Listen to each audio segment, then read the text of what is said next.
Hello everybody! So today I'm going to show you how to use our ear loops instead of our over-the-head straps.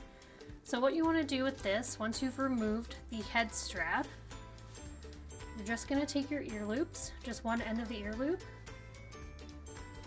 and I find usually just opening up this channel in your mask helps by squishing it a little bit.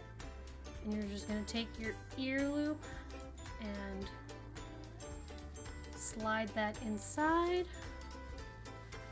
like so. And then all you're going to do is you're just going to take the two ends and knot them.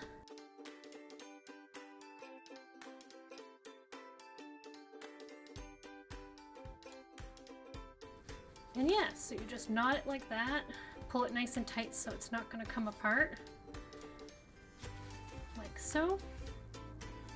And just so that this knot doesn't bug you, we suggest that you just slide it in underneath the channel by pulling it through there.